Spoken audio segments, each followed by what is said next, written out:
Hello everyone, to all the 37 of you loyal viewers. I just hope you're enjoying this three-part series and all the individual snippets that we've made only for you. I just have a request from you again. Don't forget to comment if you think we are right, if you think we are wrong.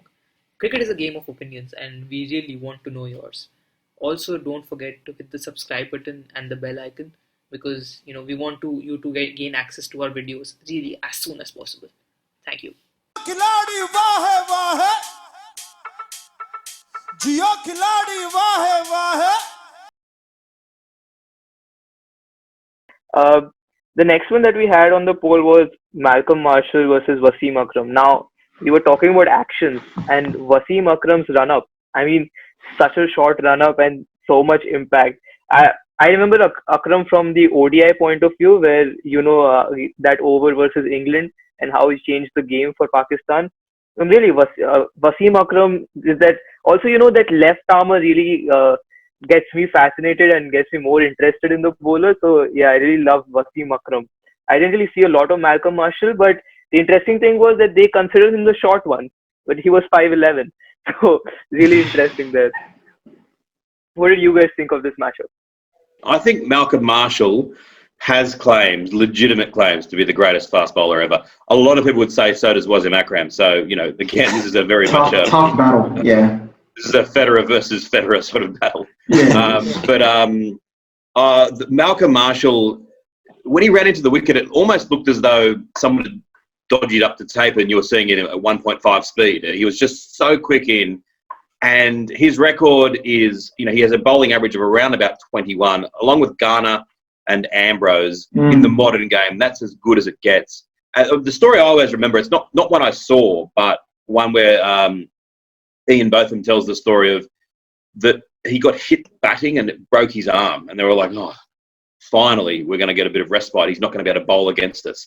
And he came out with a plaster cast on his left arm and took 6 wickets and destroyed them. And it was like, he's just phenomenal. And it's one of the really saddest things in sport that he died at the age of barely about 40 or something. I think it was about 40 odd, yeah. I mean, it's horrific, really. Such a wonderful bowler, and every time I see him, I just am transported back to those days watching of the West Indies at their absolute peak, and he may well have been the best of them all. Yeah, I think I'd jump in and I'd say, yeah, sure. That Wasim just great to have a left-hander in there, left-arm bowler, and just the variety that brings to it, and he. As I think you mentioned, or we're going to, that he's the short run up and all that, just beautiful, just a different way of doing it. And we were quite spoiled over here because he played for Lancashire as well, and there's some great footage of him turning various one-day games with both the bat and the ball. So just one of those great cricketers to watch. Just whatever it was that he does, and again with Marshall, bit before my time. But yeah, conveniently enough, actually, on yesterday's pinch hitter trivia we did was who took the most wickets against England during the 1980s, and he was the only one who took over 100.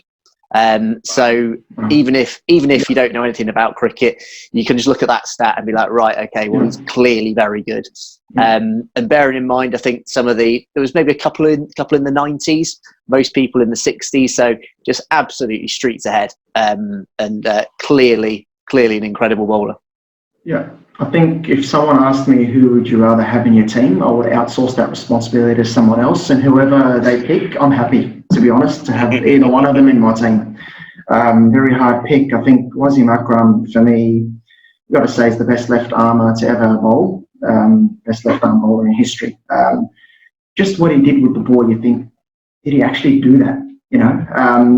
From these angles around the wicket, angulating into the right hander, you think, okay, I'm going to flick this through mid wicket, easy, and then just swings away and clips it off stump, or you're edging it through to slip. Just how consistently he was able to do it right up until he finished as well.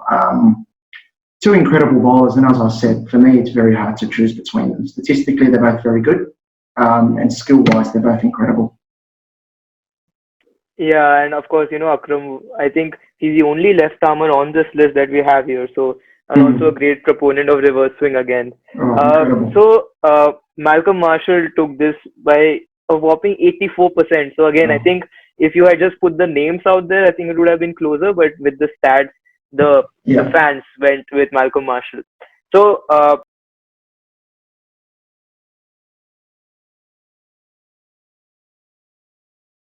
They